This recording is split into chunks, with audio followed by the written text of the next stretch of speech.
but that 88 is pulling away. Earnhardt, Johnson, Menard, Blaney, third-generation star Dale Earnhardt Jr. brings him to the flag. Checkered flag waving. It's over. It's Earnhardt. Earnhardt trying to cover all spots. Oh, yeah! Good job, Junebug.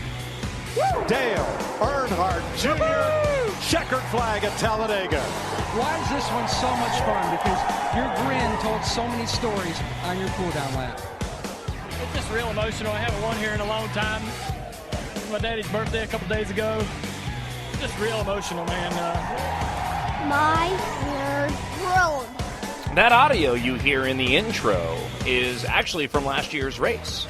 Last year's Talladega race, where Dale Earnhardt Jr. obviously won. It's a combination of the in-car from the win in the Daytona 500 back in 2014 and the in-car from last year's race, and then that's Dale Earnhardt Jr. in victory lane. This weekend carries a lot of significance, and there's a lot of storylines directly related to Dale Earnhardt Jr. this week. Welcome to My Nerd World and the Dale Jr. Race Preview podcast for Talladega. I am your host, John Justice. We have a lot to get to in the podcast today, especially as it relates to Talladega. What I hope to do is, on top of giving you your race preview like I do every week, is to provide a little bit of insight into my opinion of what Dale Earnhardt Jr. needs to do, what he does, and what to watch for at Talladega on Sunday. Now, before we get to that, let's run through just a couple of items real quick, because I want to spend the bulk of the time talking about Talladega and all of the different storylines. Again, the significance of tomorrow's race. As Dale Earnhardt Jr. fans, this is going to be a big one for a lot of different reasons, and I am really excited because of all these different elements coming together, hopefully resulting in what I believe is going to be Dale Earnhardt Jr.'s first win of the season and a sweep of this race from last year. Now, let's talk just briefly about Richmond last week. I don't want to spend a ton of time on it because it ended up being kind of a ho-hum day, and I really had that feeling going into it. There was just a vibe around the team last week, and you could hear it in the pre-race interviews. You could hear it when the race started. You could hear it in the in-car. They were never that excited about the car and the race itself. I thought the racing at Richmond was really good. I liked the daytime racing and the multiple grooves they were able to run. And there was one moment in the race where I really thought Dale Earnhardt Jr. was going to drive up to the front. They were the fastest car on the track. They had driven the car up to fourth, and I really thought that we had a shot at the win, or at least a top five. And the last 50 laps, they just the track got too tight, and they were not ready for it. And, you know, the other part of it was, too, that Dale Jr. was having some in-car audio problems, and you could hear the frustration in the in-car, talking with Greg Ives and talking with TJ. As a matter of fact, it was pretty cool for me after the race was over, even though, Dale Jr. didn't finish in the top 10, I was kind of like, okay, well, we'll move on. We're going to Talladega next week. I'll get over it. Greg Ives actually tweeted at me, which was kind of cool. I was chatting with another Dale Jr. fan on Twitter, at John Justice, Jon, at John Justice. You can follow me. And Greg Ives tweeted back to the both of us, commenting on Dale Jr., his communication problems, and how the last 50 laps the car had just gotten too tight. But again, going into the weekend, there just wasn't a lot of excitement around the team and the car. And, I think the result ended up being indicative of that. But let's push that aside, okay, because we got a big race coming up on Sunday, and there's a lot of different elements to it. And I'm really, really excited about Dale Earnhardt Jr.'s chances, what you can expect during the race, and what to watch for. One more item before we get to it. If you're looking for new Dale Earnhardt Jr. gear, I would encourage you to go to NASCAR.com.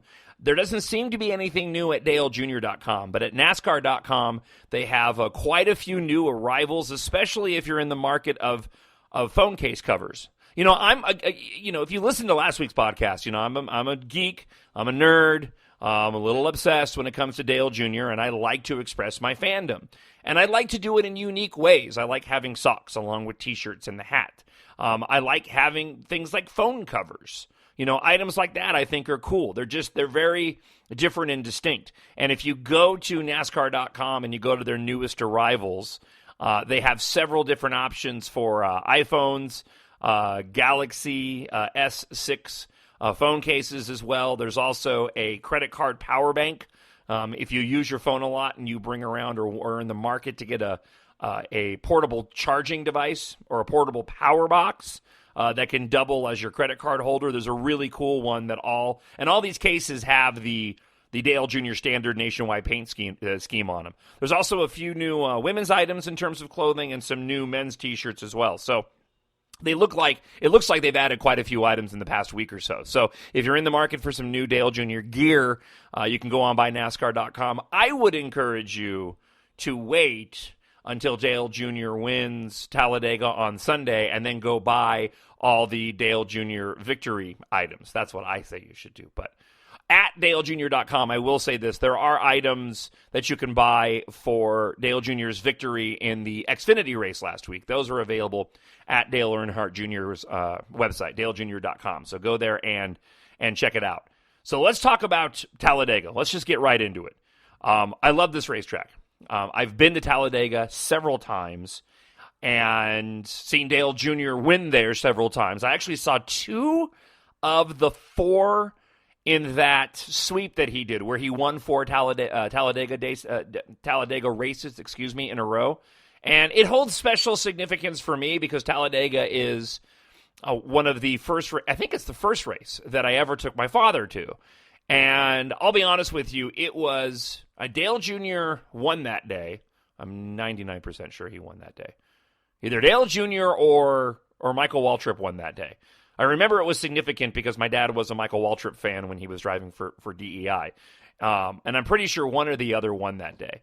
But that was probably one of my favorite races ever, which probably means that Dale Jr. won. But I've been to a lot of races. I've been here in Tucson now for going on my 9th year. I've gone to, I think, almost every single race in the time that I've been here, except for maybe one up in Phoenix. I've been to a lot of races.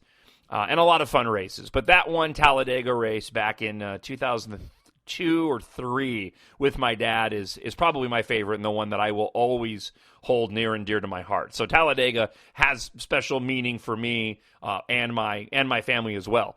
Plus, I just think the racing is exciting there. I like the way that we've got the pack racing back. For a number of years when it went to the 2-car tandem, the racing got bad there for a couple of years. And I remember I actually stopped liking the restrictor plate racing because it just wasn't exciting anymore. And the past couple years, it's gotten back to the way it was back when Dale Jr. had and racked up all those victories there. And I think that says a lot as to why he's had so much success here last year with the victory and the oh-so-close fall race, which is what we'll talk about because this is one of the significant things about this particular race. So let's talk about the storylines and why this race is so significant for Dale Jr. fans. We have Amelia back. Amelia is the car that he won this race with last year. It's the car that he won Daytona with in July, and it's the car that he should have won in the fall race at Talladega, and it's the car that he should have won if he hadn't wrecked it at Daytona. And there was a lot of hype surrounding the car at Daytona, and it was funny because Dale Jr. seemed to not really, I don't want to say he didn't want the hype around the name, but I remember him making comments leading into the 500 that he didn't think people were going to make as big of a deal about the name as they did.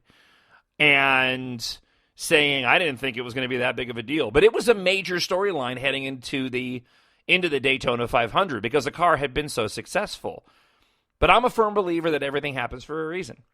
And I think that, and I'm excited, and I would rather see this win coming up on Sunday based off of what happened at Daytona. They've rebuilt this car. That's how special this car was. They cut the nose off of it because he crunched it up in Daytona. They've rebuilt it, and we already know because he is going to be starting probably inside row behind his teammate in the number 24 car, Chase Elliott, on Sunday. This car is stupid fast. I was watching him in practice, and it really was, it was it was fun to watch him in practice because you could see him, and this is what he used to do. I remember watching practice back in early 2000 when he won all those races at Talladega, and when he could just move through the pack. Now, you can't move through the pack as good as you used to be able to. However, with the smaller packs that were running in practice over the course of the past few days, you could see Dale Jr. would drop back, and then he would slowly just start passing cars. And he put the car back out in front again. And then he'd keep it out there for what seemed to be as long as he'd like until he ducked out of line, went back a couple of cars, and then tried to work it back through again. And Dale Jr. practiced a lot this weekend. He spent a lot of time on the track. And Darrell Waltrip speculated that they wanted to make sure that the handling of the car was right because of the handling had gotten away from them at Daytona. Now, handling doesn't matter nearly as much at Talladega, but I think that Darrell Waltrip, I think he's on to something. I think that is part of the reason why, but I also think they just want to make sure that they are completely ready for it and put the car through its test. They're not taking anything for granted. That's why I'm so excited at the possibility of Dale Jr. winning tomorrow. I think going into the 500 last year, there was a sense of looking for redemption based off of what happened in that spring race and wanting to win another 500. But I also think there was a sense of, and maybe I'm reading too much into this, but I also think there was almost a sense of inevitability, that the car is so fast that they should win the race. I feel that same attitude going into this race on Sunday, but on a much different level. I feel it on not an inevitability, but on a level of we have a car to win. We got to go out there and do what we need to do to win. So let's make sure that we cover all our bases to get that victory on Sunday. And Dale Jr. out in practice drafting and seeing how good the car was going to suck up, how good he could pass, whether it was inside or outside, to me went, he knows what he has, and he also knows he's going to have to work for it. Now, the other thing that makes tomorrow's race significant, obviously the birthday of Dale Earnhardt Sr., there's been a lot made about that. This race is really special to Junior because it's so close to Dale Earnhardt Sr.'s birthday, and obviously Dale Jr., as you heard in the intro audio that we always play, was really emotional in Victory Lane last year. And, he hadn't won there in a long, long time. He'd been so successful there for a number of years and for a bunch of different reasons, including the changes in the cars and changes in the teams and, a whole myriad of different factors. He just hadn't been able to put it back in victory lane, and he finally did last year. So I think there is a sense of he wants to win this race again, but he wants redemption for what happened in the fall race. Let's not forget that Dale Jr. was heading for a victory if that caution flag hadn't come out and that all that controversy surrounding it after those multiple restarts where Joey Logano won by inches. And again, that was the race in the fall at Talladega where the video evidence on TV seemed to show the caution came out after Dale Jr. had passed Joey Logano again on the track. And so there was a lot of controversy around this. And as a matter of fact, Dale Jr. actually talked about this. At NASCAR.com, there's an article, and I wanted to share this with you. Dale Jr. talks restrictor plate success, others still seek it. In his mind, the best race Dale Earnhardt Jr. ever ran at Talladega Superspeedway won't be remembered for one simple reason. The Hendrick Motorsports driver said Friday, during a day of practice, this, and I do that thing with my fingers, Dale Jr. said, because I didn't win. I'm disappointed because of what happened in that race. And we were going with the car, and what the car was doing was amazing. It sucks because we were just 6 inches short of being declared the winner. We've lost a lot of races here, but I can't even remember any of them that stand out like that. A winner in the spring race at Talladega. Junior returned in the fall, needing another victory to keep his championship hopes alive. And look, we talked about this last year.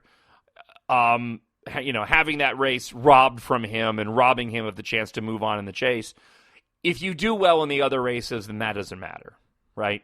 So the fact that it wasn't like Joey Logano took away his chase dreams, the reality is, well, no, they didn't perform in the races leading up to Talladega, putting them in a position, got to be pragmatic about it, putting them in a position where they had to win it.